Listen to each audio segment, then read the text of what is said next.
આજે આપણે BSOC 103માં ચર્ચા કરીશું કોન્ક્રીટ થિયરી અને ફંક્શનાલિઝમ એ મુદ્દાઓની ચર્ચા કરીશું. પહેલા વાત કરીશું ફંક્શનાલિઝમ એટલે કે કાર્યાત્મવાદ. કાર્યાત્મવાદ મોટે ભાગે સમકાલીન સમાજ વ્યવસ્થાની અંદર કાર્યાત્મવાદીઓ દ્વારા સમાજની સમજૂતી આપવાના સમાજશાસ્ત્રીઓની સંખ્યા બહોળી સંખ્યા છે. મોટાભાગના સમાજશાસ્ત્રીઓ અને મનોવૈજ્ઞાનિકો સમાજ અંગેની સમજૂતી એ કાર્યાત્મવાદ દ્વારા આપતા જોવા મળે છે. અહીંયા આપણે કાર્યાત્મવાદમાં પહેલા તો કાર્યાત્મવાદ એટલે શું એની અંગેની થોડીક ચર્ચા કરીશું. મોટાભાગના સમાજશાસ્ત્રીઓ એટલે કે ટાલકોટ પાર્સન્સ, રોબર્ટ મર્ટન જેવા જાણીતા સમાજશાસ્ત્રીઓ, તત્વચિંતકો એ કાર્યાત્મવાદની સમજૂતી આપતા એમ કહે છે કે સમાજશાસ્ત્રીય વિશ્લેષણ અને કાર્યાત્મક વિશ્લેષણ એ એકબીજાના પર્યાય છે. સમાજશાસ્ત્રીય વિશ્લેષણ એ જ કાર્યાત્મક વિશ્લેષણ છે અને કાર્યાત્મક વિશ્લેષણ એ જ સમાજશાસ્ત્રીય વિશ્લેષણ છે. બંને એકબીજાના પર્યાય છે, બંનેને એકબીજાથી જુદા પાડી ન શકાય. એટલે સમાજશાસ્ત્રને સમજવું એટલે કાર્યાત્મક વિશ્લેષણને સમજવું, અને કાર્યાત્મક વિશ્લેષણને સમજવું હોય તો સમાજના સ્ટ્રક્ચરને સમજવું, એના ઉપર ભાર મૂકે છે.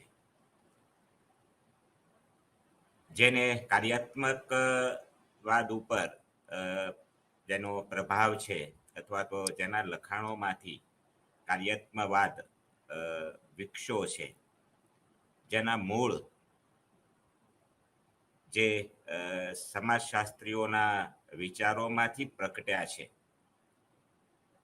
એવા સમાજશાસ્ત્રીઓને, મનોવૈજ્ઞાનિકોને ધ્યાનમાં રાખીને જોઈએ તો કાર્યાત્મવાદમાં એટલે કે કાર્યાત્મવાદમાં સમાજને પરસ્પર સંબંધિત ભાગોની વ્યવસ્થા ગણવામાં આવે છે. સમાજના જુદા જુદા ભાગો એ પરસ્પર એકબીજાની સાથે જોડાયેલા છે અને એની અંદર કોઈ ભાગ, સમાજના કોઈ ભાગ એને બીજા ભાગથી અલગ કરી શકાતો નથી. કોઈ પણ એક ભાગને સમજવું હોય તો એને સમગ્રના સંદર્ભમાં સમજવું પડે છે. કોઈ પણ એક ભાગમાં આવતું પરિવર્તન અન્ય ભાગોમાં પરિવર્તન નિપજાવે છે અથવા તો અસમતુલપણું પેદા કરે છે. આમ સામાજિક જે જુદા જુદા વિભાગો છે એ વિભાગો પરસ્પર સંકળાયેલા છે, પરસ્પરથી જોડાયેલા છે, કાર્યાત્મક રીતે જોડાયેલા છે અને જેને કાર્યાત્મવાદ તરીકે ઓળખવામાં આવે છે. સમાજ વ્યવસ્થાએ પોતાનું સ્વતંત્ર અસ્તિત્વ ટકાવવું હોય, વિકાસ કરવો હોય તો એને પોતાની આ કાર્યાત્મક જે જરૂરિયાતો છે, કાર્યાત્મક બાબતો છે, એ કાર્યાત્મક બાબતોને સંતોષવી પડે. એના વગર સમાજનું અસ્તિત્વ અથવા તો પરિવર્તન એ પોસિબલ નથી હોતું. સમાજશાસ્ત્રીઓ આ કાર્યાત્મકવાદને સમજાવવા માટે એના કેટલાક એક્ઝામ્પલ આપવા માટે એમને પ્રયત્ન કર્યો છે. એમાં ખાસ કરીને કાર્યાત્મકવાદને સમજવા માટે ઇમાલ દરખાઈમ એમને એક એક્ઝામ્પલ આપ્યું કે કાર્યાત્મકવાદ એટલે એ દૈહિક એકતામાં રહેલો છે. દૈહિક એકતા, જે કાર્યાત્મક જીવ વિજ્ઞાનની અંદર જે દૈહિક એકતાની વાત કરી છે, એના ઉપર દરખાઈમ ભાર મૂકે છે. એમ કહે છે કે માણસનો દેહ, માનવીનો દેહ, એના જુદા જુદા અંગો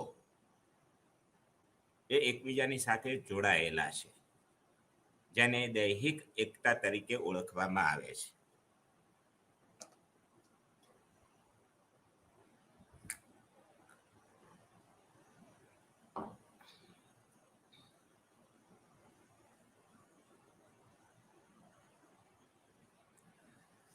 તો જીવશાસ્ત્રમાં જોડાયેલો આ દૈહિક એકતાનો ખ્યાલ એને અહીંયા સમાજ સાથે એનું લાગુ પાડીને સમાજશાસ્ત્રીઓએ ઇમાઇલ દરખાઈને કાર્યાત્મવાદને સમજાવવા માટેનો પ્રયત્ન, જેમ કે માનવીના જે દૈહિક રચના છે એ દૈહિક રચનાની અંદર જુદા જુદા જે માનવ દેહના જે જુદા જુદા અંગો છે એ જુદા જુદા અંગોનું કાર્ય જુદું જુદું છે,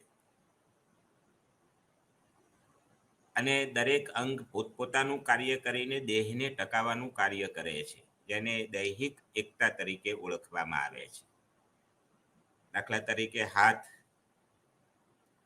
એ પોતે લખવાનું કે જે આર્થિક પ્રવૃત્તિઓ છે એ હાથ વડે થાય છે. પગ છે એ ચાલવાનું કામ કરે છે. આંખ જોવાનું કામ કરે છે. માનવીમાં રહેલી 5 જ્ઞાનેન્દ્રિયો, એ પાંચે 5 જ્ઞાનેન્દ્રિયો પોતપોતાનું કાર્ય કરે છે, અને પોતપોતાનું કાર્ય કરીને દેહને તંદુરસ્ત અવસ્થામાં જાળવી રાખે છે, જેને દૈહિક એકતા તરીકે ઓળખવામાં આવે છે. તો માનવ દેહની અંદર દરેક અંગનું કાર્ય જુદું જુદું છે. આમ છતાં માનવીના દેહના દરેક અંગો એકબીજાની સાથે જોડાયેલા છે. આંખ એ જોવાનું કાર્ય કરે છે અને પગ ચાલવાનું કાર્ય કરે છે. બંનેનું કાર્ય જુદું છે, પણ માનવીની આંખ જો કદાચ એ બ્લાઇન્ડ હોય અથવા એમને કહેવાય કે અંધ હોય તો પગમાં કમજોરી આવે છે, હાથમાં કમજોરી આવે છે. એ તંદુરસ્ત વ્યક્તિ જે રીતે કામ કરે, જે રીતે દોડે, એ રીતે એ વ્યક્તિ દોડી નથી શકતી, કામ કરી શકે. એને વિક્ષેપ કહેવાય, અસંતુલન પણ ઊભું થયેલું કહેવાય. હાથ એ આર્થિક કાર્યો કરે છે અને આંખ એ જોવાનું કાર્ય કરે છે, પરંતુ હાથની અપંગતા એ અસંતુલન પણ પેદા કરે છે. તો હાથ અને પગ અને આંખ, કાન, નાક, આ બધી જ જ્ઞાનેન્દ્રિયો, બધા જ અંગો એ તંદુરસ્ત અવસ્થામાં હોય તો એને સામાન્ય અથવા તો તંદુરસ્ત માનવ દેહ તરીકે ઓળખવામાં આવે છે. એમ સમાજ પણ જુદા જુદા વિભાગોનો બનેલો છે. દરેક વિભાગ પોતપોતાનું કાર્ય કરે છે, આને કાર્ય વિભાજન, કાર્યનું વિશ્લેષણ કહેવામાં આવે છે. જેમ દેહમાં કાર્યનું વિશ્લેષણ છે, એમ સમાજની અંદર પણ કાર્યનું વિશ્લેષણ કરવામાં આવ્યું છે કે દરેક વ્યક્તિનું કોઈ ચોક્કસ આગવું કાર્ય છે. પહેલાના સમયની અંદર પરંપરાઓના આધારે લિંગ અને જાતિ જ્ઞાતિના ભેદભાવો એના આધારે કાર્યનું વિભાજન હતું. આજે સમાજનું સ્ટ્રક્ચર બદલાયું છે તો કાર્યનું વિભાજનમાં વ્યક્તિગત ગુણોને પ્રાધાન્ય મળ્યું છે, અને એના આધારે વ્યક્તિ પોતપોતાનું કાર્ય કરે છે. પણ અહીંયા મેઇન મુદ્દો છે કાર્યનું વિભાજન.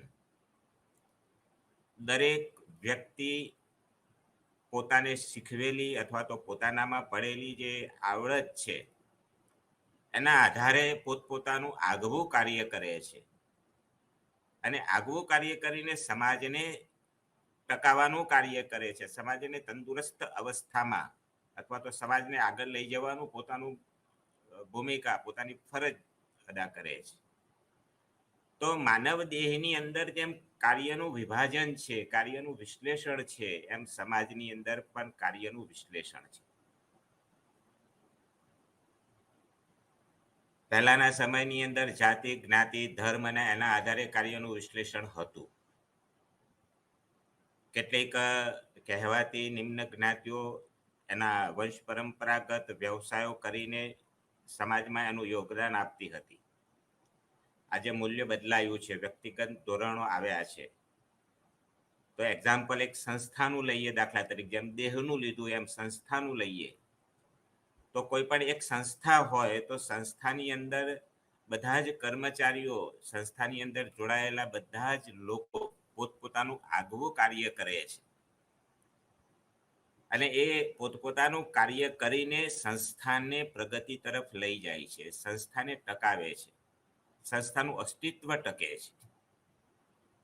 દાખલા તરીકે કોલેજ છે તો કોલેજ એક ઇન્સ્ટિટ્યૂટની અંદર એક પ્યુન હોય, એક સિક્યુરિટી હોય, એડમિનિસ્ટ્રેટિવ સ્ટાફ હોય, ટીચિંગ સ્ટાફ હોય અને સંસ્થાનો હેડ હોય અને એમાં અભ્યાસ કરતા વિદ્યાર્થીઓ, આ બધા સંસ્થાના અંગ છે. સંસ્થાના જુદા જુદા એ વિભાગો છે અને દરેક વિભાગનું પોતાનું આગવું કાર્ય છે. સિક્યુરિટીનું કામ કરે છે, પ્યુન એ પ્યુનનું કામ કરે છે, એડમિનિસ્ટ્રેટિવ એ એડમિનિસ્ટ્રેટિવનું કામ કરે છે, ટીચિંગ સ્ટાફ ટીચિંગનું કામ કરે છે અને વિદ્યાર્થીઓ એ ધ્યાનપૂર્વક એનું શિક્ષણનું કાર્ય કરે છે. સંસ્થાનો હેડ એ ઓવરઓલ સંસ્થાની દેખભાળનું કામ કરે છે, ધોરણો મૂલ્યો એના નીતિ નિયમોનું પાલન થાય છે કે નહીં એ દેખરેખ રાખવાનું કાર્ય કરે છે. તો બધા જે વિભાગો છે એ વિભાગોનું કાર્ય અલગ અલગ છે, કાર્યનું વિશ્લેષણ થયેલું છે, જેને કાર્યાત્મકવાદ તરીકે ઓળખવામાં આવે છે. બધાનું કામ આગવું હોવા છતાં માનવ દેહની જેમ એકાદ અંગ નબળો પડે તો સમગ્ર કાર્ય ઉપર અથવા તો સમગ્ર ઇન્સ્ટિટ્યૂટ ઉપર, સમગ્ર સમાજ ઉપર એની અસર થાય છે. દાખલા તરીકે વિદ્યાર્થીઓની સંખ્યા ઘટતી જાય તો આખા ઇન્સ્ટિટ્યૂટ ઉપર અસર થાય. ટીચિંગ સ્ટાફ સારી રીતે કામ ન કરે તો એની અસર વિદ્યાર્થીઓના રિઝલ્ટ ઉપર પડે અને એ રિઝલ્ટ ઉપર અસર એ સમગ્ર ઇન્સ્ટિટ્યૂટને અસર કરે છે. તો દરેક જે વિભાગો છે એના કાર્યો અલગ અલગ છે, પરંતુ એમ છતાં પણ બધા વિભાગો એકબીજાની સાથે જોડાયેલા છે. સમાજમાં પણ ઘણી બધી સમાજની અંદર જૂથો, એના ઉપજૂથો, દરજ્જાઓ, ભૂમિકાઓ, આ બધા સમાજના અંગો છે અને સમાજના કોઈ એક અંગમાં વિક્ષેપ ઊભો થાય તો સમગ્ર સમાજ વ્યવસ્થા ઉપર એની અસર પડે છે. સમાજનો આર્થિક, ધાર્મિક સંસ્થાઓ, રાજકીય સંસ્થાઓ, પેટા જ્ઞાતિ અને જ્ઞાતિ સંસ્થાઓ, પણ એમાંથી એક સંસ્થા ઉપર જો અસર થાય અથવા તો એના કાર્યમાં વિભાજન થાય અથવા તો કાર્યમાં વિક્ષેપ ઊભો થાય તો એની અસર સમગ્ર સમાજ વ્યવસ્થા ઉપર પડે છે. શહેરમાં રથયાત્રા નીકળી હોય અને એ જ વખતે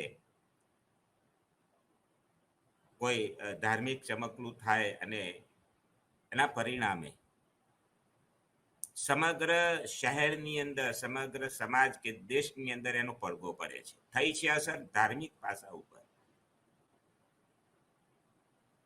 તો કાર્યાત્મક રીતે જોડાયેલા છે. સમાજના દરેક પાસાઓ કાર્યાત્મક રીતે જોડાયેલા છે. દરેકનું પોતાનું આગવું કાર્ય છે અને આગવું કાર્ય એનો અર્થ એવો પણ નથી કે એ સ્વતંત્ર છે, પરંતુ માનવ દેહના અંગોની જેમ સમાજ પણ એકબીજાની સાથે પરસ્પરાવલંબી છે, એકબીજા ઉપર આધારિત છે. બીજું, વાલેસ અને વુલ્ફ જે કાર્યાત્મકવાદના પ્રણેતા છે, બૌદ્ધિક સ્ત્રોત છે, એ માનવશાસ્ત્રીઓએ માનવીય આંતર સંબંધો અથવા તો સામાજિક સંબંધોની આંતર સંબંધોની જે વ્યવસ્થા એટલે શું, એનું એક્ઝામ્પલ આપતા એમ કહે છે કે હમણાં કહ્યું એમ કે સામાજિક કાર્યાત્મક રીતે અને સામાજિક સંબંધોની રીતે એકબીજા ઉપર નિર્ભર છે, એકબીજા ઉપર આધારિત છે, એકબીજાની ઉપર એના કારણે અસર થાય છે. એનું બીજું ઉદાહરણ આપતા વાલેસ અને વુલ્ફ નામના જે માનવશાસ્ત્રી છે એમ કહે છે, એ ઉદાહરણ આપે છે. દાખલા તરીકે એરપોર્ટનું આપણે ઉદાહરણ લઈએ, જેમાં અહીંયા સામાજિક સંસ્થા અથવા તો શૈક્ષણિક ઇન્સ્ટિટ્યૂટનું એક્ઝામ્પલ આપ્યું. એ રીતે દાખલા તરીકે એરપોર્ટનું આપણે ઉદાહરણ લઈએ તો એરપોર્ટની અંદર કામ કરનારા જુદા જુદા જે વિભાગો છે, એ દરેકનું સ્ટ્રક્ચર જુદું જુદું છે, દરેકનું આગવું કાર્ય છે. દાખલા તરીકે ટિકિટ કે રિઝર્વેશન નું કામ કરનારા જે ડિપાર્ટમેન્ટ છે, પાયલોટ છે, પેસેન્જર છે, ત્યાંની રેસ્ટોરન્ટનું સંભાળનારા લોકો છે, તો દરેકનું કાર્ય અલગ અલગ છે. અને દરેક જો પોતપોતાનું કાર્ય સારી રીતે કરે તો એરપોર્ટની વ્યવસ્થા જે છે એ વ્યવસ્થા જળવાય છે. પોતપોતાનું કાર્ય છે એ પ્રમાણે એને બદલો પણ મળે છે. અગત્યનું કામ હોય એને વધારે બદલો મળે, ઓછું અગત્યનું હોય એને ઓછો બદલો મળે. એ કાર્યાત્મકવાદ વિશે પહેલા મેં વાત કરેલી છે. વધારે મહત્વનું છે એને વધારે માન સન્માન અને આર્થિક વળતર એટલે કે વધારે પગાર મળે, એ સ્વાભાવિક વસ્તુ છે. એના કારણે સમાજમાં સ્તરીકરણ વિકસે છે. પણ જે કાર્યો છે, કાર્યોનું કેવું મહત્વ છે એના આધારે સ્ટ્રક્ચર ડેવલપ થતું હોય છે. દરેકનું એરપોર્ટની અંદર દરેકનું આગવું કાર્ય હોવા છતાં પણ દરેકનું કાર્ય એકબીજાની સાથે આંતર સંબંધોથી જોડાયેલું છે, એકબીજાની સાથે સંકળાયેલું છે. દાખલા તરીકે રડારની અંદર ગડબડ ઊભી થાય તો આખા એરપોર્ટની અંદર હોહા મચી જાય છે. અથવા તો કોઈ સિક્યુરિટીનું કામ હોય, એમાં કોઈ પેસેન્જર માનો કે કંઈક ગેરકાનૂની કૃત્ય અથવા તો એ રીતે પકડાય તો આખા એરપોર્ટની અંદર દોડધામ મચી જતી હોય છે, આખી એરપોર્ટની અંદર અવ્યવસ્થા ઊભી થતી હોય છે. તો આને કહેવાય. અને એ જ વખતે જુદા જુદા વિભાગોનું શું મહત્વ છે એનો ખ્યાલ આવે છે. એનો અભાવ ઊભો થાય ત્યારે એનો એટલે કે એકબીજાના સંદર્ભમાં જ એનું મહત્વ સમજી શકાય છે. જેમ માનવ દેહની અંદર, માનવીના દેહમાં માનો કે આંખ ન હોય તો દેહની અંદર આંખનું શું મહત્વ છે ત્યારે એનો ખ્યાલ આવે છે. એટલે કોઈ પણ અંગને સમજવું હોય તો સમગ્રતાની સંદર્ભમાં એને સમજી શકાય છે. આપણે શૈક્ષણિક ઇન્સ્ટિટ્યૂટની મેં વાત કરી, એમાં માનો કે ટીચિંગ સ્ટાફ ન હોય તો એના અભાવના કારણે જે અવ્યવસ્થા ઊભી થાય છે એ સમજી શકાય છે કે ટીચરનું શું મહત્વ છે.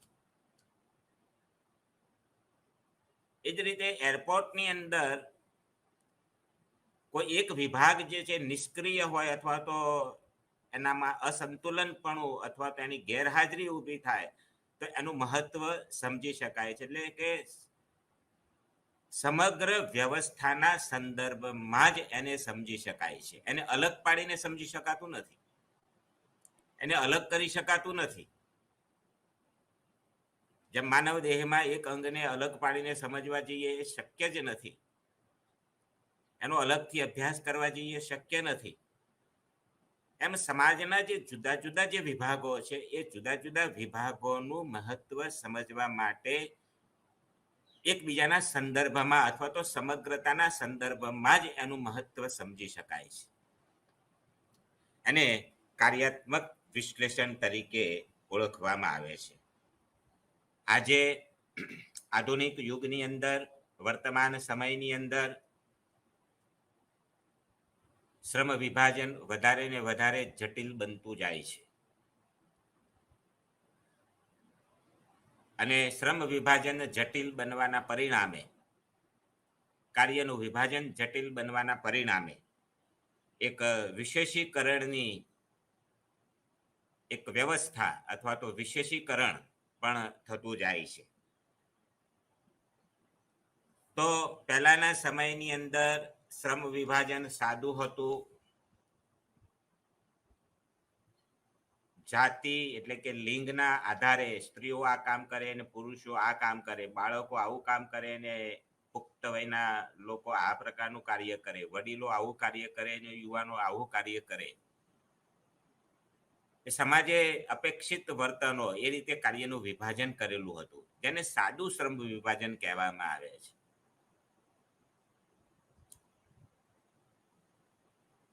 આજે વસ્તીનો વધારો થયો છે, લોકોની જરૂરિયાતો વધી છે, ભૌતિકવાદનો વિકાસ થયો છે, આધુનિક પરિબળો વિકસ્યા છે, ટેકનોલોજી આવી છે, અને એના પરિણામે જે પરંપરાગત જે કાર્ય વિભાજન હતું એમાં આમૂલ પરિવર્તન આવ્યું છે.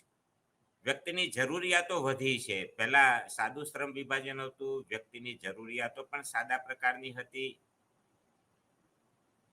વ્યક્તિ સંતોષી જીવન જીવતો હતો. આજે ઉપભોક્તાવાદી વ્યક્તિ બન્યો છે. એને બધું જ લઈ લેવું છે, બધું જ પ્રાપ્ત કરી લેવું છે, કશાથી એને સંતોષ નથી, સતત એને દોડ્યા જ કરવું છે, જેને ઉપભોક્તાવાદ કહેવામાં આવે છે. અને બીજી બાજુ વસ્તી વધી છે અને જે મૂળ સંસ્થાઓ હતી એ સંસ્થાઓ નાબૂદ થઈ છે. એના પરિણામે શ્રમ વિભાજનની અંદર વિશેષીકરણ વિકસ્યું છે. વિશેષીકરણ એટલે કે અમુક કામ કરવા માટે અમુક ચોક્કસ લોકોની પસંદગી કરવી. એના માટે ડિગ્રી જોઈએ, એના માટે વ્યક્તિગત આવડત જોઈએ, વ્યક્તિગત ગુણો જોઈએ, અને એ વ્યક્તિગત ગુણોના આધારે એને કાર્યનું વિભાજન કરવામાં આવે છે, કાર્યની વહેંચણી કરવામાં આવે છે. અને એકનું એક કાર્ય વારંવાર વ્યક્તિ કરે એટલે એમાં એ નિપુણ બને છે. તો આજની આ શ્રમ વિભાજનની આ વ્યવસ્થા છે. તો આ કાર્યાત્મક જે વિશ્લેષણ છે, એ કાર્યાત્મક વિશ્લેષણ એ સમાજનો પાયો છે. અને દરખાઈમે હમણાં મેં કહ્યું એ પ્રમાણે કે દરખાઈમે એમ કે છે કે સમાજને સમજવો હોય તો સમાજનું વિશ્લેષણ કરવું પડે. અને સમાજનું વિશ્લેષણ એટલે કાર્યાત્મક વિશ્લેષણ. દરેક વ્યક્તિની આગવી ભૂમિકા છે, દરેક વ્યક્તિનો આગવો દરજ્જો છે, દરેક વ્યક્તિનું આગવું જે કાર્ય છે અને એ કાર્ય ધોરણો, મૂલ્યો, માન્યતાઓ, રીત રિવાજો એ પ્રમાણે નક્કી થયેલું છે, એ સમજવું, એને કાર્યાત્મક વિશ્લેષણ કહેવામાં આવે છે. એને જ સમાજ વ્યવસ્થા કહેવામાં આવે છે. એટલે સમાજ વ્યવસ્થા અને કાર્યાત્મક વ્યવસ્થા, બીજા અર્થમાં કહીએ તો સામાજિક વિશ્લેષણ અને કાર્યાત્મક વિશ્લેષણ એ બંને એકબીજાના પર્યાય છે, એકબીજાના સંદર્ભમાં જ એને સમજી શકાય છે. તો આ થઈ કાર્યાત્મકવાદની વાત.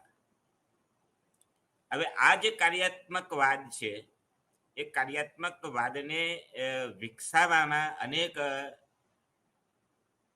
બૌદ્ધિકોએ એમાં યોગદાન આપ્યું છે. અનેક સમાજશાસ્ત્રીઓએ, અનેક બૌદ્ધિકોએ જે વિચારો રજૂ કર્યા છે, પોતાના જે સિદ્ધાંતો રજૂ કર્યા છે, એ સિદ્ધાંતોમાંથી પેદા થયેલો એટલે કે ફંક્શનાલિઝમ, કાર્યાત્મકવાદ. તો ઓગસ્ટ કાંત, જેનાથી લગભગ બધા પરિચિત છે, કે સૌથી પહેલા એને સામાજિક વિજ્ઞાનને એક વિજ્ઞાન તરીકે પરિભાષિત કર્યું હતું. સમાજમાં સ્થિત્યાત્મક અને ગત્યાત્મક પાસું એટલે શું એને સમજૂતી આપી હતી, સિદ્ધાંત રજૂ કર્યો હતો. સ્થિત્યાત્મક એટલે કે સમાજમાં કેટલાક પાસાઓ એવા છે કે પોતે એને ટકાવી રાખવામાં અથવા તો ટકાવી રાખવા જરૂરી છે, અથવા તો ટકી રહે, બદલાયેલી અવસ્થામાં એ ટકી રહે છે, માટે જ સમાજ ટકી રહે છે. એને સ્થિત્યાત્મક પાસું કહેવામાં. દાખલા તરીકે સામાજિકરણ, પ્રજોત્પત્તિ, જુદી જુદી સામાજિક સંસ્થાઓ જે સ્થિત્યાત્મક પાસું કહેવામાં આવે છે. કે સામાજિકરણ બદલાયું છે, એનું સ્વરૂપ બદલાયું છે, પણ સામાજિકરણ નાબૂદ નથી થયું. જો સામાજિકરણ નાબૂદ થઈ જાય તો સમાજનું અસ્તિત્વ રહે નહીં, ટકે નહીં. એનું સ્વરૂપ બદલાયું છે. પહેલા વ્યક્તિનું સામાજિકરણ પરંપરાગત રીતે થતું હતું. આજે સામાજિકરણ થાય છે એ આધુનિક મૂલ્યો પ્રમાણે, સમાનતા, સ્વતંત્રતા, બંધુતા, આધુનિક મૂલ્યો પ્રમાણે વ્યક્તિનું સામાજિકરણ થાય છે. સામાજિકરણ નાબૂદ નથી થયું. લગ્ન સંસ્થા નાબૂદ નથી થઈ, લગ્ન સંસ્થાનું સ્વરૂપ બદલાયું છે. કુટુંબ નાબૂદ નથી થયું. કુટુંબ એ કાયદેસરના લગ્નની વિધિમાંથી પસાર પ્રજોત્પત્તિનું સામાજિક રીતે એમ કે એની માન્યતા આપતું એક મહત્વની સંસ્થા છે. જો કુટુંબ અને લગ્ન અને સામાજિકરણ એનું અસ્તિત્વ નાબૂદ થઈ જાય તો સમાજ ઓટોમેટિકલી નાબૂદ થઈ જાય, પરંતુ એનું સ્વરૂપ બદલાય છે,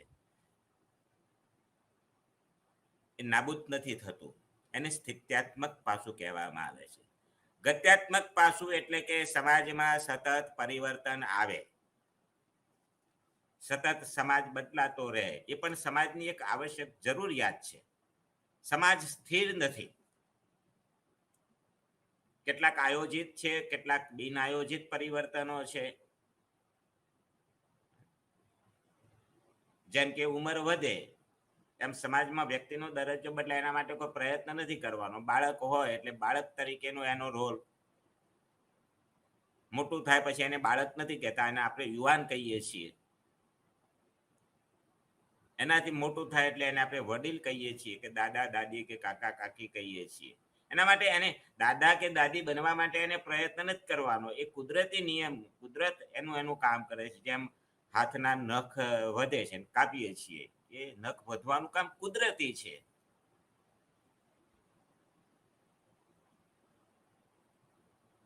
તો કુદરતી રીતે કેટલાક પરિવર્તનો આવે છે. સમાજમાં હોદ્દો, સ્થાન અને ભૂમિકા સતત બદલાયા કરે.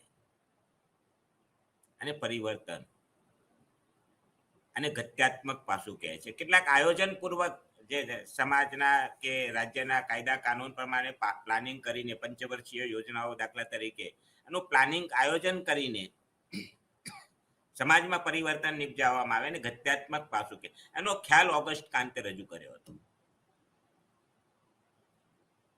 વિજ્ઞાનનું વર્ગીકરણનો ખ્યાલ તો ફ્રાન્સના જાણીતા સમાજશાસ્ત્રી ઓગસ્ટ કાંત, હર્બર્ટ સ્પેન્સર, ઇમાઇલ દરખાઇમ, રેડક્લી બ્રાઉન અને મેલિનોવસ્કી જેવા અનેક જે સમાજશાસ્ત્રીઓ, માનવશાસ્ત્રીઓ, રાજ્યશાસ્ત્રીઓ, આ જે થિંકરો છે, થિંકરોના થિંકિંગમાંથી જે પેદા થયું છે, એના વિચારોમાંથી પેદા થયેલો કાર્યાત્મકવાદ છે. એમને પોતે કાર્યાત્મકવાદ નથી આપ્યો, પણ એમના લખાણોમાંથી કાર્યાત્મકવાદનો ખ્યાલ વિકસ્યો છે, જેને કાર્યાત્મકવાદના બૌદ્ધિક સ્ત્રોતો તરીકે ઓળખવામાં આવે છે. આ બધા વિચારકોએ એમ કહ્યું, એમના વિચારોમાં એમ કહ્યું છે કે સમાજ વ્યવસ્થા પરસ્પરાવલંબી છે, એકબીજાના ઉપર આધારિત છે, અને શ્રમ વિભાજન એટલે કે કાર્યાત્મક જે વહેંચણી છે, એ કાર્યાત્મક વહેંચણીથી એક પ્રકારની એકતા ઊભી થાય છે.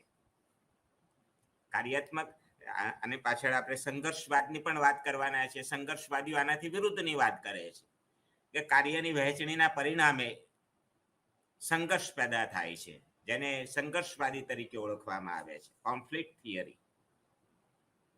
કાર્યાત્મકવાદીઓ એમ કહે છે કે સમાજની અંદર કાર્યાત્મક વિશ્લેષણ થવાના પરિણામે સમાજમાં એક પ્રકારની એકતા ઊભી થાય છે.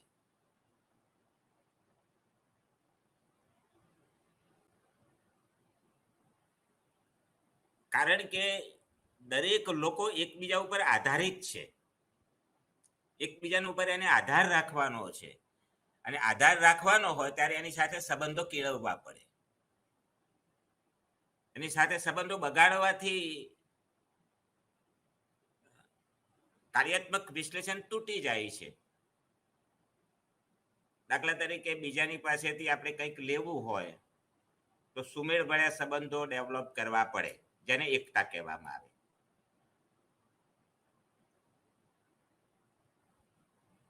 સારું સ્કૂલમાં સારું શિક્ષણ મેળવીને સારા ટકા લાવવા હોય તો ભણનાર વિદ્યાર્થીએ બધાની સાથે સારા સંબંધો, યુનિટી, એકતા, એને વર્તન રાખવું પડે. વિરોધ કરવા જાય તો એની જરૂરિયાતો ના સંતોષાય. એને સવારે જ્યારે ટીચરને ગુડ મોર્નિંગ કે બધાને વંદન કરે, પગે લાગે, નિયમોનું પાલન કરે, બધામાં લોકપ્રિય બને, તો વિદ્યાર્થી અને ટીચર વચ્ચેની એને એકતા કહેવામાં આવે છે. પરંપરાગત સમાજ વ્યવસ્થાની અંદર જે પરંપરાગત શ્રમ વિભાજન હતું એનું એક્ઝામ્પલ લઈએ તો દાખલા તરીકે એક ગામડું છે, તો ગામડાની અંદર જે બ્રાહ્મણ જ્ઞાતિ છે એ ધાર્મિક વિધિ વિધાનનું કામ કરે છે, ક્ષત્રિય જ્ઞાતિઓ ક્ષત્રિયતાનું કામ કરે છે, નિમ્ન જ્ઞાતિઓ એનું કામ કરે છે, ખેડૂત એનું કામ કરે છે, કારીગર જ્ઞાતિઓ એનું પોતપોતાનું કાર્ય, અલગ અલગ કાર્ય છે. એમ છતાં પણ એકબીજાની જરૂરિયાતો સંતોષવામાં એકબીજાની સાથે જોડાયેલા છે. જો એકબીજાની વચ્ચે અબોલા થઈ જાય તો એવું થતું નથી. કારણ કે બધી જ જરૂરિયાતો સંતોષવા માટે પોતે સક્ષમ નથી. એને પહેરવા માટે કપડાં જોઈએ છે તો દરજી કે વણકરની જરૂર પડે છે, પોતે કપડાં બનાવી શકતો નથી. તો દરજી સાથે એને સારા સંબંધો રાખવા પડશે.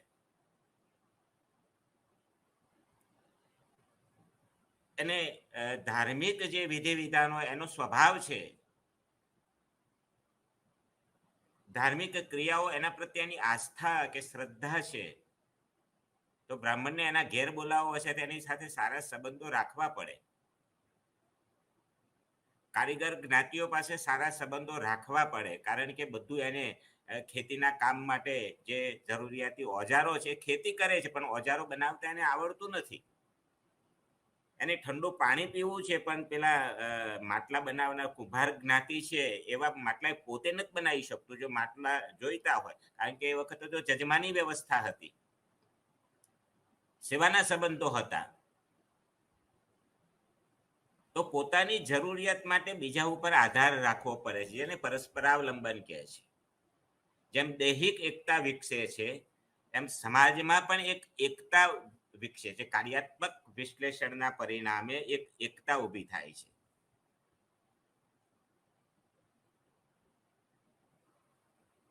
તો આ બધા જે સમાજશાસ્ત્રીઓ છે કાર્યાત્મક વિશ્લેષણને સામાજિક એકતા તરીકે પરિભાષિત કરે છે, કારણ કે બધા એકબીજા ઉપર પરસ્પરાવલંબી છે.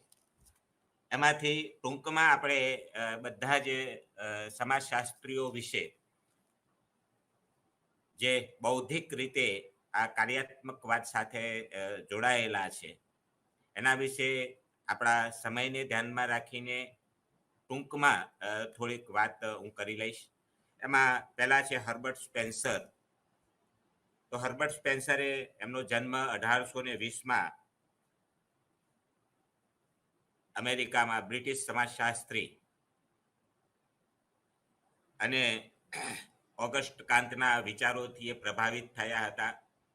ઓગસ્ટ કાંતે જે વિજ્ઞાનનો ખ્યાલ આપ્યો હતો, સમાજમાં જે જુદા જુદા ભાગો વચ્ચે જે સમતુલા જે છે એની જે વાત કરી હતી, સમાજમાં જે જુદા જુદા ભાગો વચ્ચેનું જે પરસ્પરાવલંબન છે એની જે ઓગસ્ટ કાંતે વાત કરી હતી, એ વાતથી હર્બર્ટ સ્પેન્સર ખૂબ પ્રભાવિત થયા હતા અને એમને કાર્યાત્મકવાદ વિશે અથવા તો એમના લખાણોમાં, એમના સિદ્ધાંતોમાં કાર્યાત્મકવાદના મૂળ રહેલા છે એમ કહી શકાય. એમ કહે છે કે સમાજનું કદ વધે છે. એમને વિભેદનનો જે ખ્યાલ આપ્યો એમાં હર્બર્ટ સ્પેન્સર એમ કહે છે કે દિન પ્રતિદિન સમાજનું કદ વધતું જાય છે, વસ્તી વધારો થતો જાય છે, સમાજનું કદ વધે એ રીતે શ્રમ વિભાજનનું કદ પણ વધે છે, એમાં વિશેષીકરણનું મહત્વ પણ વધે છે. અને આ જે વિભેદનની પ્રક્રિયા છે એ વિભેદનના પરિણામે સમાજમાં એકતા ડેવલપ થાય છે, સમાજમાં એકતા વધે છે. દાખલા તરીકે ઉદ્યોગીકરણ થયું અને ઉદ્યોગીકરણના પરિણામે વિશ્લેષીકરણ થયું, કામનું વિભાજન થયું, અને આ જે ઉદ્યોગીકરણના પરિણામે જુદા જુદા કાર્યો કરનારા લોકોની યુનિટી વધી છે. જુદા જુદા કાર્યો કરનારા લોકોની વચ્ચે પારસ્પરિક સંબંધો મજબૂત થયા છે, કારણ કે બધા જ વિભાગો એકબીજાની સાથે જોડાયેલા છે, એકબીજાથી અલગ નથી. તો હર્બર્ટ સ્પેન્સરે જે વિભેદનનો ખ્યાલ રજૂ કર્યો હતો, એ વિભેદન એ પણ કાર્યાત્મકવાદનો બૌદ્ધિક સ્ત્રોત છે. ઇમાઇલ દરખાઇમ, જેમનો જન્મ 1858માં ફ્રાન્સના એક યહૂદી કુટુંબમાં એમનો જન્મ થયો હતો. એટલે કે યહૂદી કુટુંબના જન્મ એ લઘુમતી જે કોમ્યુનિટી છે, એ લઘુમતી કોમ્યુનિટીને કેવા કેવા પ્રકારના પડકારોનો સામનો કરવો પડે છે એની સમગ્ર શિક્ષણ એમને પોતાના કુટુંબમાંથી પ્રાપ્ત થઈ હતી. આવા ગરીબ પરિવારમાં જન્મેલા ઇમાઇલ દરખાઇમ એમ કે છે કે બીજા ઉપર આધાર રાખવો પડતો હોવાથી સમાજ વ્યવસ્થાઓ જે છે એ પરસ્પરાવલંબી છે, એકબીજા ઉપર આધારિત છે. એકબીજા ઉપર આધારિત હોવાથી એકતા ટકે છે. શ્રમ વિભાજન અને સામાજિક એકતા એકબીજાની સાથે જોડાયેલા છે. ઐતિહાસિક કાળક્રમમાં જેમ જેમ પહેલાના સમય અને આજનો સમય, જેને ઐતિહાસિક યુગથી માંડીને આજના યુગ સુધીની એમને વાત કરી છે, એમાં એમને કહ્યું છે કે જેમ જેમ શ્રમ વિભાજન વધારે ને વધારે જટિલ બનતું જાય છે, એમ સમાજની યુનિટી પણ વધારે મજબૂત બનતી જાય છે, સમાજમાં એકતા પણ વધારે મજબૂત બનતી જાય છે. એમને ઘણા બધા ઉદાહરણો આપ્યા છે. દાખલા તરીકે વિદ્યાર્થી આંદોલન હોય, મિલ કામદારોનું આંદોલન હોય, અથવા તો રિક્ષા ચાલકોનું આંદોલન હોય, અથવા તો કર્મચારીઓનું આંદોલન હોય. આને યુનિટી કહેવામાં આવે છે. એક જ પ્રકારનું કામ કરનારા લોકોની યુનિટી. અને એક જ પ્રકારનું કામ કરનારા લોકો જ્યારે પોતાનું કામ ત્યજી દે છે, એટલે કે આખી સમાજ વ્યવસ્થા પડી ભાગે છે. એટલે બધા ભાગો એકબીજાની સાથે જોડાયેલા હોવાના પરિણામે યુનિટી વધે છે. જેમ જેમ શ્રમ વિભાજન વધારે જટિલ બનતું જાય છે, યુનિયનો વધારે ને વધારે સંખ્યામાં વિકસતા જાય છે, એમ સમાજની યુનિટી વધારે મજબૂત બનતી જાય છે. દાખલા તરીકે અહીંયા પણ એક સામાન્ય ઉદાહરણ, દાખલા તરીકે રિક્ષા યુનિયન વાળા એક દિવસ માટે પોતાનું બંધનું એલાન આપે તો શહેરની સમગ્ર સમાજ વ્યવસ્થા ઉપર એની અસર થાય છે, કારણ કે રિક્ષા કર્મચારીઓ સાથે આખું શહેર એની સાથે જોડાયેલું છે. એ બંધનું એલાન આપે તો એના મહત્વની આપણને ખબર પડે છે.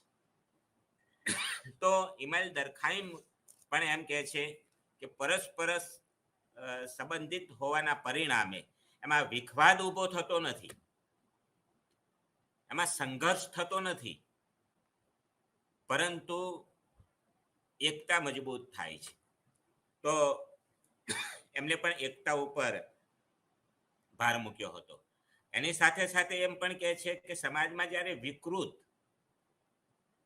શ્રમ વિભાજન થાય, અથવા તો એમ કહેવાય કે સમાજમાં અસ્વીકાર્ય ધોરણો દ્વારા શ્રમ વિભાજન થાય, જેને વિકૃત શ્રમ વિભાજન કહેવામાં આવે છે.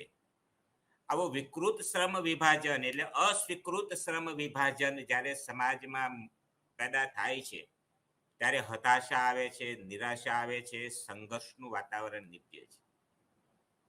દાખલા તરીકે વ્યક્તિગત જે ક્વોલિફાઈડની વાત કરીએ તો વ્યક્તિગત જ્યારે ક્વોલિફિકેશનના આધારે એને જ્યારે કામ મળે છે, પરંતુ એનું ક્વોલિફિકેશન અને એનું કામગીરી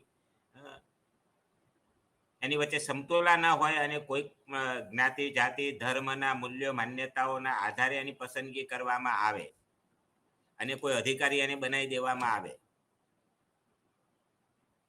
તો એ એક કર્મચારીની નિમણૂક, જેને વિકૃત શ્રમ, એને જે કામની વહેંચણી આપી છે, કામ સોંપવામાં આવ્યું છે, અને વિકૃત શ્રમ વિભાજન કહેવામાં આવે. અને આ વિકૃતિ જે છે એ સંઘર્ષનું વાતાવરણ પેદા કરે છે, હતાશાનું વાતાવરણ પેદા કરે છે. એક તો કર્મચારી પોતાને કશું આવડતું ના હોય એટલે સતત ટેન્શનમાં રહે, સતત ચિંતામાં રહે. બીજી બાજુ એની સાથે જોડાયેલા અન્ય કર્મચારીઓ સાથે એને સતત સંઘર્ષ થતો રહે. તો આને વિકૃત શ્રમ વિભાજન કહેવામાં આવે છે. સમાજના ધારા ધોરણો પ્રમાણે એને કામગીરી આપવામાં ન આવે, અથવા તો ધારા ધોરણોનું પાલન કરવામાં ન આવે, તો સમાજમાં સંઘર્ષ, હતાશા જેવા પરિબળો મજબૂત બને છે. સમાજમાં અશાંતિ પેદા થાય છે. તો સમાજની અંદર શ્રમ વિભાજનથી સંઘર્ષ થતો નથી, એકતા આવે છે. પણ સંઘર્ષ ક્યારે થાય છે? અયોગ્ય લોકોને યોગ્ય કામ, અમુક પ્રકારનું કામ સોંપી દેવામાં આવે તો સંઘર્ષ થાય છે. એનામાં લાયકાત નથી, એનામાં આવડત નથી, એને કામ ફાવતું નથી, પરંતુ અમુક ચોક્કસ દબાણમાં આવીને એ કામગીરી એને સમાજ સોંપી દે, ત્યારે હતાશા અને સંઘર્ષને, સમાજમાં અવ્યવસ્થા, આ બધી જ પરિસ્થિતિ પેદા થાય છે. એટલે સંઘર્ષની સમજૂતી આપતા એમ કહે છે કે સંઘર્ષ એ કાર્યાત્મક વિશ્લેષણથી સંઘર્ષ નથી, પરંતુ અયોગ્ય વ્યક્તિને કામગીરી સોંપવાથી સમાજમાં સંઘર્ષ પેદા થાય છે. બાકી જો સમાજ સ્વીકૃત ધારાધોરણો પ્રમાણે વ્યક્તિને કામગીરી સોંપવામાં આવે તો સમાજનો વિકાસ થાય છે, સમાજ ટકે છે, સમાજમાં યુનિટી પેદા થાય છે. અને સમાજે જો પોતાને ટકવું હોય, પોતાનું સાતત્ય ટકાવવું હોય, સમાજે પોતાનો વિકાસ કરવો હોય, દરેક વ્યક્તિની જરૂરિયાતો સમયસર સંતોષવી હોય, તો કાર્યાત્મક વિભાજન, કાર્યાત્મક વિશ્લેષણ એ યોગ્ય રીતે થવું જોઈએ, એવું ઇમાઇલ દરખાઈન એમ કહે છે. પહેલાના સમયમાં જે કાર્ય થતું હતું, કાર્યની વહેંચણી થતી હતી, જેને સાદું શ્રમ વિભાજન કહેવામાં આવે છે. અને સાદું શ્રમ વિભાજન એના પરિણામે કેટલાક પ્રશ્નો પણ પહેલાના સમયમાં હતા. આજે શ્રમ વિભાજન એ જટિલ બન્યું છે, વિશેષીકરણ થયું છે, ઝીણવટ ભર્યું શ્રમ વિભાજન થયું છે. એક જ ટેબલ ઉપર કામ કરનારા લોકો, એક ટેબલ ઉપર કામ કરનારા 5 કર્મચારી હોય તો 5નું કાર્ય જે છે, આગવું કાર્ય છે, એકબીજાનું કાર્ય એકબીજાને ફાવતું નથી, એને વિશેષીકરણ કહેવામાં આવે, ઝીણવટ ભર્યું કાર્ય વિભાજન કહેવામાં આવે. એક જ ટેબલ ઉપર એક એકાઉન્ટન્ટ બેઠો છે, એક કોમ્પ્યુટર ઓપરેટર વાળો બેઠો છે, એક એડમિન સ્ટાફ બેઠો છે, એક પત્ર વ્યવહાર કરનારો માણસ બેઠો છે. તો આ બધા માણસો પોતપોતાના કાર્યમાં નિપુણ છે, પોતપોતાના કાર્યની અંદર એ પોતાનું યોગદાન આપી એકબીજાનું કાર્ય નથી કરી શકતા, એને વિશેષીકરણ કહેવાય. તો ઝીણવટ ભર્યું વિશેષીકરણ વિકસતું જાય છે. આજે ઉદ્યોગીકરણ અને શહેરીકરણ ને નવા જે યાંત્રિકરણ જે થયું છે, એના પરિણામે હવે સાદું સરળ પહેલાના જેવું શ્રમ વિભાજન નથી, પરંતુ વિશેષીકરણ થયું છે. એક સંસ્થાની અંદર, એક જ ઓફિસની અંદર, એક જ ઇન્સ્ટિટ્યૂટની અંદર અનેક કામો છે અને અનેક કામો કરનારા લોકો જુદા જુદા છે. એકબીજાનું કાર્ય એકબીજાને ફાવતું નથી, કારણ કે પોતાના કાર્યમાં જ એ પોતે નિપુણ છે. એકાઉન્ટન્ટનું કામ જે છે કોમ્પ્યુટર ઓપરેટર વાળો નહીં કરી શકે, અને કોમ્પ્યુટર ઓપરેટર વાળો છે એનું કાર્ય જે છે એ પેલો એકાઉન્ટન્ટ વાળો નહીં કરી શકે. પોતપોતાના કાર્યમાં નિપુણ છે. તો આને ઝીણવટ ભર્યું કાર્ય વિભાજન તરીકે ઓળખવામાં આવે છે. આપણે અહીંયા દરખાઈને જે એકતાની વાત કરી, સામાજિક એકતાની વાત કરી, એટલે કે એકતાને આપણે એમ કહી શકાય કે સમાજના જુદા જુદા ભાગોનું કાર્ય જુદું જુદું છે, આમ છતાં પણ તેમની વચ્ચે જે સંવાદિતાપૂર્ણ સંબંધો જળવાઈ રહે છે, એ સંવાદિતાપૂર્ણ સામાજિક સંબંધોને સામાજિક એકતા તરીકે ઓળખવામાં આવે છે. એકતા બે પ્રકારની હોય, એક તો યાંત્રિક એકતા અને બીજી છે દૈહિક એકતા. યાંત્રિક એકતા એટલે કે પહેલાના સમયની અંદર વ્યક્તિ પરંપરાગત મૂલ્યોના આધારે જે એકતા જાળવતી હતી, એની સાથે સુસંગત એકતાઓ હતી, યુનિટી હતી, અને યાંત્રિક એકતા તરીકે ઓળખવામાં આવે છે. દાખલા તરીકે અર્પિત દરજ્જાઓ જે છે, અર્પિત દરજ્જાઓના આધારે એની જે ભૂમિકાઓ છે અને એ ભૂમિકાઓ ભજવે છે અને સમાજની અંદર એક યુનિટી ઊભી થાય છે. આને યાંત્રિક એકતા કહેવામાં આવે છે. દૈહિક એકતા એટલે કે આધુનિક સમયની અંદર નવા મૂલ્યો, માન્યતાઓ, રીત રિવાજો અથવા તો ધોરણો પ્રમાણે વ્યક્તિ પોતે પોતાનું કાર્ય કરે છે અને કાર્ય કરીને સમાજમાં જે યુનિટી પેદા કરે છે, જુદા જુદા વિભાગો વચ્ચે વિસંવાદિતા અથવા તો સંવાદિતા પ્રાપ્ત કરે છે, એને દૈહિક એકતા. દૈહિક એકતા જીવશાસ્ત્રની જેમ અહીંયા ફરીવાર ઉલ્લેખ કરું કે જેમ દેહની અંદર એક યુનિટી છે અને દૈહિક એકતા કહેવામાં આવે છે. બરાબર આ જ લોજિક અહીંયા પણ ઇમેલ દરખાઈને લાગુ પાડી છે કે શરીરના જુદા જુદા અંગો એકબીજાની સાથે જોડાયેલા છે અને તંદુરસ્ત શરીર, તંદુરસ્ત અવસ્થા એટલે બધા જ અંગો તંદુરસ્ત હોય એ માનવ દેહને તંદુરસ્ત માનવ દેહ કહેવામાં આવે છે. એમ સમાજની અંદર પણ જે જુદા જુદા વિભાગો છે, એ જુદા જુદા વિભાગોને પોતપોતાનું કાર્ય વ્યવસ્થિત રીતે કરીએ, પોતપોતાને વિકાસ માટેની પૂરો અવકાશ મળી રહે, એવા પ્રકારનું વાતાવરણ જેને સમાજની એકતા તરીકે અથવા તો સામાજિક દૈહિક એકતા, સામાજિક તંદુરસ્ત સમાજ વ્યવસ્થા તરીકે ઓળખવામાં આવે છે, તંદુરસ્ત અવસ્થા તરીકે ઓળખવામાં આવે છે. અને આવો તંદુરસ્ત અવસ્થાવાળો સમાજ એ ટકી શકે છે. એને સમાજે ટકવું હોય, પોતાનું અસ્તિત્વ ટકાવવું હોય, સમાજને આગળ લઈ જવો હોય, તો આવી દૈહિક એકતા જેવો સમાજ હોવો જોઈએ. દૈહિક એકતા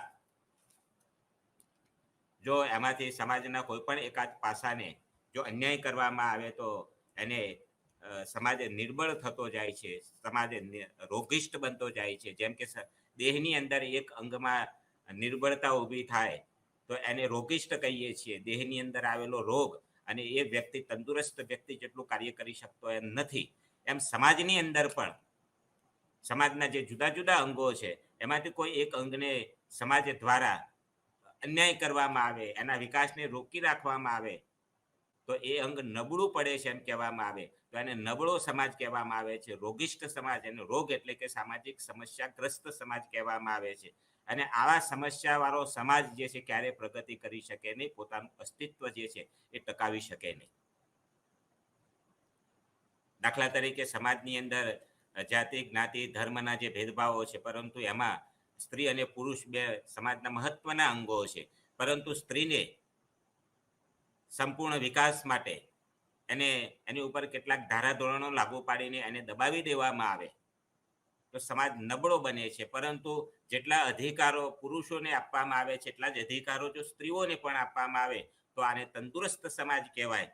પરંતુ એક બે અંગ મહત્વના હોય ને એમાંથી એક અંગને આપણે દબાવી રાખીએ, બે પગે ચાલનારો વ્યક્તિ હોય અને એને એક પગ જે છે એને આપણે બાંધી દઈએ અને એક પગે ચાલવાનું કહીએ તો તંદુરસ્ત વ્યક્તિ પેલા બે પગે ચાલનારા વ્યક્તિ જેટલો પેલો અપંગ વ્યક્તિ ચાલી શકતો નથી. એમ સમાજના બે અંગો છે, સ્ત્રી અને પુરુષ, એમાંથી સ્ત્રીને આપણે અપંગ બનાવીએ અને પુરુષને વિશેષ અધિકારો આપીએ તો આવો સમાજ જે છે એ સમાજ ક્યારેય વિકાસ કરી શકે નહીં.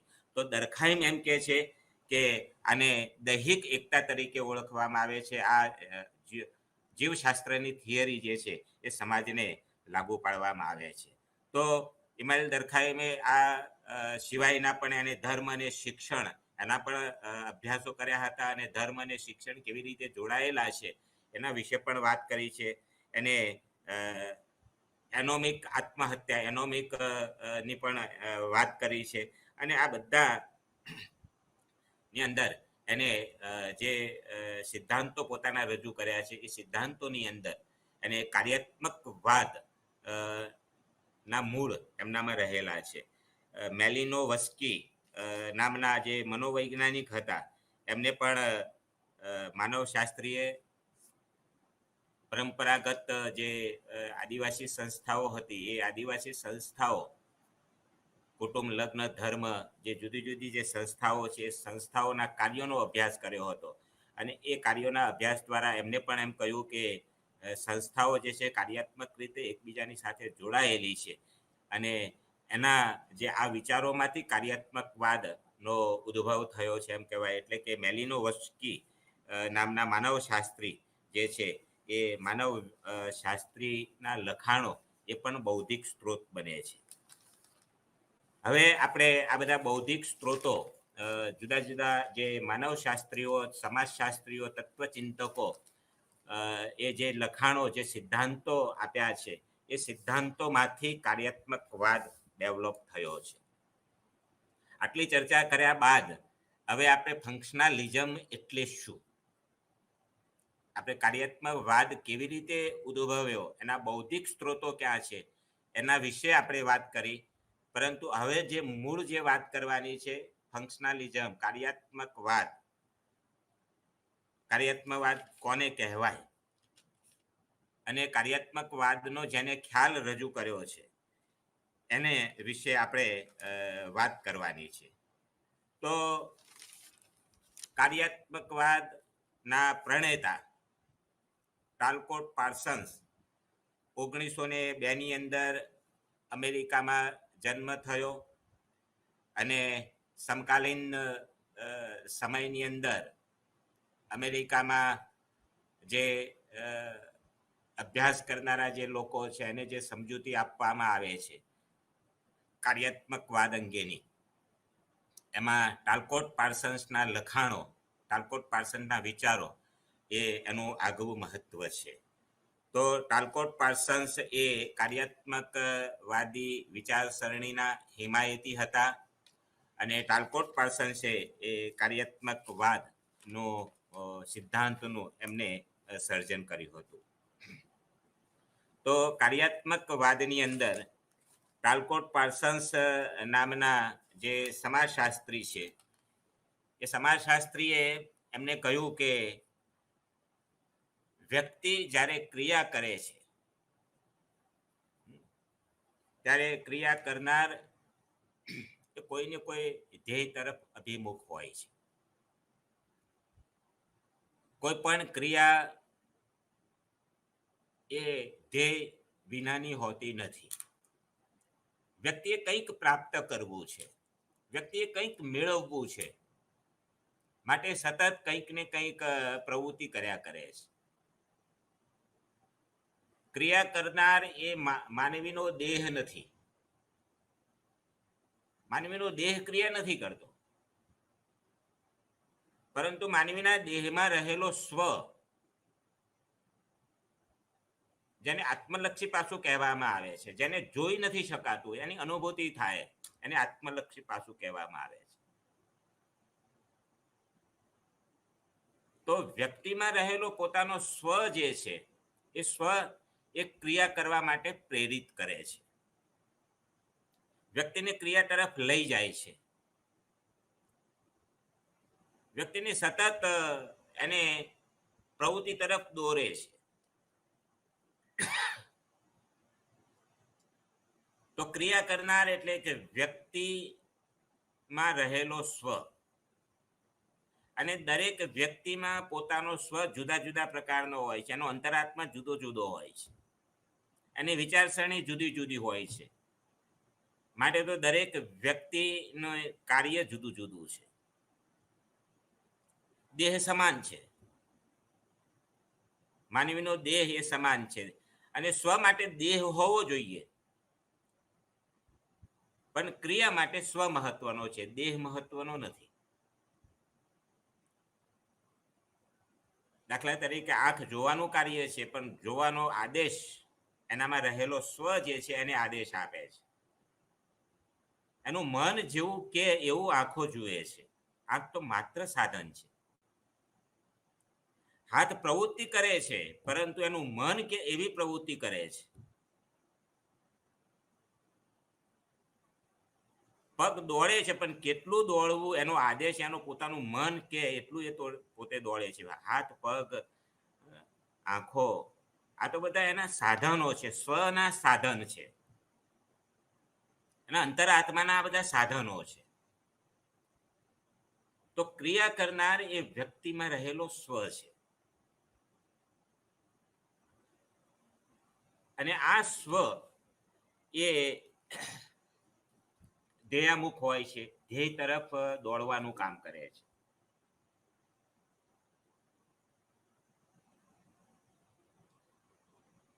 જેવું એને ધ્યેય, જેવું એને ગોલ જોઈતો હોય એ તરફ, એ ગોલ તરફ પ્રેરાય છે. એની કેટલીક શરતો હોય છે, એના કેટલાક સાધનો હોય છે. તો એને એક્શન સ્કીમ તરીકે ઓળખાય. તાલકોટ પાર્સન એમ કહે છે કે સામાજિક ક્રિયાઓ જે છે એ સામાજિક ક્રિયાઓ એના દ્વારા સમાજમાં વ્યક્તિને કામ મળે છે, શ્રમ મળે છે. માટે વ્યક્તિના વિશ્લેષણ, કાર્યના વિશ્લેષણને સમજવું હોય તો એનો શરૂઆત એ એક્શન પ્લાન એટલે કે વ્યક્તિની ક્રિયા કરવાના જે ઉદ્દેશો છે, ક્રિયા શા માટે વ્યક્તિ કરે છે, એને સમજવું જોઈએ. એને સામાજિક ક્રિયાની યોજના કહેવામાં આવે છે.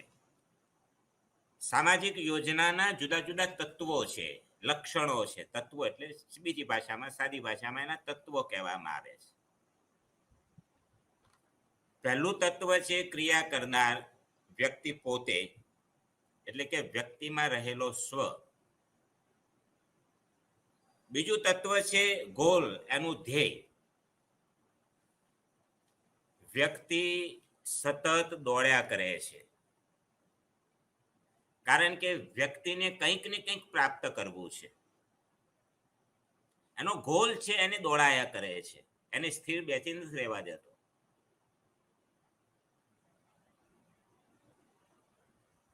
દાખલા તરીકે વ્યક્તિએ MA કરવું છે, માસ્ટર ડિગ્રી મેળવવી છે, તો એનો ગોલ છે કે માસ્ટર ડિગ્રી મેળવવી. અને માસ્ટર થઈ ગયા પછી ગોલ એનો પૂરો નથી થઈ જતો. માસ્ટર થઈ ગયો, એનો ગોલ પૂરો થયો, પણ તરત જ એનો સ્વ છે એ તરત જ એનો બીજો ગોલ પકડી લે છે, બીજો ધ્યેય પકડી લે છે કે માસ્ટર થયા પછી મારે PhD કરવું છે. ગોલ બદલાઈ જાય છે. સ્વ છે PhD થયા પછી એને આરામ નથી આપતો, એને તરત જ એમ કે મારે પ્રોફેસર થવું છે. થઈ ગયા પછી મારે આ ભૌતિક સુખ સુવિધાઓ જોઈએ છીએ, મારે સારું ઘર જોઈએ, ગાડી જોઈએ, બાળકો જોઈએ. જ્યારે મૃત્યુ પ્રથારી પડ્યો હોય ત્યારે છેલ્લે છેલ્લે એ કહે છે કે મને ગંગાજળ આપો, મને તીર્થયાત્રાએ લઈ જાઓ, મને ભજન કરવા. એને શરીરમાં જ્યાં સુધી એનો સ્વ, એનો જીવ જ્યાં સુધી છે ત્યાં સુધી એને જપવા નથી દેતો. તો આ કાર્યની અંદર ધ્યેય ખૂબ મહત્વનો છે. ધ્યેય હાંસલ થયા પછી તરત જ બીજું ધ્યેય એનું સ્થાન લઈ લે છે. માટે વ્યક્તિ સતત કાર્ય કર્યા કરે છે, સતત દોડ્યા કરે છે.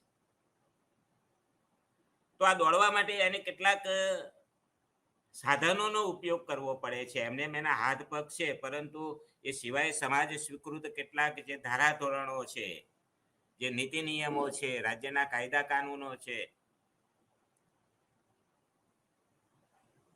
એ કાયદા કાનૂનની મર્યાદામાં રહીને એને ગોલ હાંસલ કરવાનો છે. દાખલા તરીકે એને પૈસાવાળો બનવાનો ગોલ હોય તો પૈસાવાળો કેવી રીતે બનવું? તો સમાજ સ્વીકૃત વ્યવસ્થા ધોરણો પ્રમાણે એને પૈસાવાળો બનવાનું છે. કોઈની ચોરી કે લૂંટફાટ કે ખૂન કરીને નહીં, એ સમાજ સ્વીકૃત સાધન કે ધોરણ નથી. સમાજ સ્વીકૃત સાધનોની મર્યાદામાં રહીને એને પોતાનો ગોલ હાંસલ કરવાનો છે.